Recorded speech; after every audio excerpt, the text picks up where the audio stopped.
বন্ধুরা, আমি মানস বিশ্বাস দ্য বং ইন্সপিরেশন ইউটিউব চ্যানেলে তোমাদের সবাইকে স্বাগত জানাই। আশা করি তোমরা সবাই সুস্থ আছো এবং ভালো আছো। তা 1 জানুয়ারির দিন তোমাদের ভিডিও করে আমি বলেই দিয়েছিলাম যে আগামী 48 থেকে 72 ঘন্টার মধ্যে বা এই সপ্তাহের মধ্যে তোমাদের কেপি কনস্টেবলের যে মেন এক্সামিনেশনের রেজাল্ট সেটা কিন্তু প্রকাশিত হবে। তা তোমাদের কিন্তু আজকে একটু আগেই প্রকাশিত হয়ে গেল, তো তোমরা দেখতেই পাচ্ছ এখানে কিন্তু বলাই আছে যে notice related result final written examination and interview scheduled. তাই ইন্টারভিউ কবে হবে তোমাদের সেটাও কিন্তু এখানে বলে দিয়েছে। এবং দেখো একটা specimen copy of enrolment certificate civic ভলেন্টিয়ারদের সেটাও বলা আছে। ফাইনাল রেজাল্ট দিয়ে দিয়েছে, যারা শর্ট লিস্টেড হয়েছে ক্যান্ডিডেট তাদের নামও এখানে কিন্তু দিয়ে দিয়েছে। তা সবার প্রথমে তোমাদের যে ইন্টারভিউ মানে কবে হবে সেটা তোমাদের আমি একটু বিস্তারিতভাবে প্রথমে দেখিয়ে দিই, তারপর তোমাদের বাকি জিনিসগুলো কিন্তু আমি তোমাদের বলে দেবো। তা তোমরা অবশ্যই চ্যানেলটা সাবস্ক্রাইব করো, কারণ এখানে তোমরা অথেন্টিক আপডেটই পাবে। এবং আমাদের টেলিগ্রাম চ্যানেলে যাও, তোমরা কিন্তু এই সমস্ত পিডিএফ একদম পুঙ্খানুপুঙ্খভাবে সমস্ত কিছু পেয়ে যাবে। আমি সবাইকেই বলবো তোমরা কিন্তু সাবস্ক্রাইব করো, কারণ তোমাদের ডব্লিউপি এবং কেপির ভ্যাকান্সি কিন্তু আসতে চলেছে, ঠিক আছে? তা দেখো এখানে দেখতেই পাচ্ছ যে recruitment to the post of constable and lady constable Kolkata police. এবং এখানে দেখো তোমাদের কথা বলা হয়েছে ইন্টারভিউ, তোমাদের শর্ট লিস্টেড ক্যান্ডিডেটের ইন্টারভিউ কিন্তু শুরু হবে 18/1/2024 থেকে। আমি তোমাদের অনেক আগেই বলেছিলাম যে কেপি কিন্তু খুব তাড়াতাড়ি তোমাদের ইন্টারভিউটা হবে এবং একদম পুরো ভোটের আগে তোমাদের কিন্তু যে ফাইনাল রিক্রুটমেন্ট সেটাও কিন্তু হয়ে যাবে।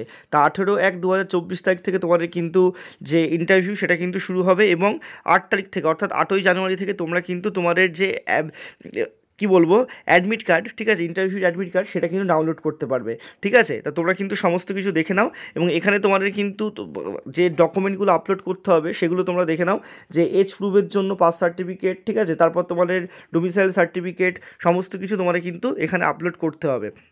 তা তোমরা দেখতেই পাচ্ছ যে কত তাড়াতাড়ি কাজ হচ্ছে, তার মেন কারণ তোমাদের নতুন ভ্যাকান্সিও কিন্তু এবার খুব তাড়াতাড়ি মানে খুবই তাড়াতাড়ি কিন্তু দিতে চলেছে। তা এবার চলো দেখে নেওয়া যাক যে short listed candidate for interview অর্থাৎ কারা কারা শর্ট লিস্টেড হলো। তা তোমরা গেট ডিটেলসে যদি যাও, এখানে যাওয়ার পর কিন্তু এটা তোমরা ক্লিক করবে। ক্লিক করার পর খুব অল্প সাইজের একটা তোমাদের পিডিএফ কিন্তু ওপেন হয়ে যাবে। তা পিডিএফটা ওপেন হোক, তোমাদের আমি ইন ডিটেলসে কিন্তু সমস্ত কিছু দেখিয়ে দিচ্ছি, ঠিক আছে? তা তোমরা দেখতেই পাচ্ছ কি তাড়াতাড়ি ডব্লিউপি কাজ করছে। তারা যদি মনে করে তারা কিন্তু অনেক তাড়াতাড়ি কাজটা করতে পারে। তা তোমরা দেখতেই পাচ্ছ এখানে শর্ট লিস্টেড ক্যান্ডিডেটের সমস্ত কিছু কিন্তু বলে দিয়েছে। একদম তোমরা যদি নিচের দিকে আসো, নিচের দিকে তোমাদের আসতে হবে। নিচের দিকে আসলে তোমাদের যে কাট অফ মার্কস, ঠিক আছে, সেটাও কিন্তু খুব সুন্দর করে এখানে বলে দেওয়া আছে। তা আমি তোমাদের সমস্তটা দেখিয়ে দিচ্ছি, তারপর তোমাদের কিন্তু বাকি কথা বলছি। তা দেখো পিডিএফটা আমি প্রথম খুলছি, প্রথম খুলে তোমাদের কিন্তু সামনে দেখাচ্ছি বলে তোমাদের একটু মানে অসুবিধা হতে পারে যে এত লেট কেন হচ্ছে। তা তোমাদের ইন্টারভিউতে কতজনকে ডেকেছে সেটা কিন্তু একবারে তোমরা কিন্তু এখান থেকে ফাইনালি জানতে পারবে, ঠিক আছে? তা একটু তোমরা ওয়েট করো, একদম শেষ পেজে গিয়ে আমি তোমাদের দেখিয়ে দিচ্ছি। তা দেখো তোমাদের মেনের কাট অফ ইউআরদের জন্য কিন্তু দেখো কত কম গেছে। একটা জিনিস জাস্ট দেখো, 85-তে 56.25 কিন্তু তোমাদের ইউআরদের কাট অফ গেছে, এসটিদের কাট অফ গেছে 36। জাস্ট ভাবো, কনস্টেবলের ক্ষেত্রে এসটিদের কাট অফ 36 গেছে 85-তে, এসসিদের কাট অফ গেছে 46।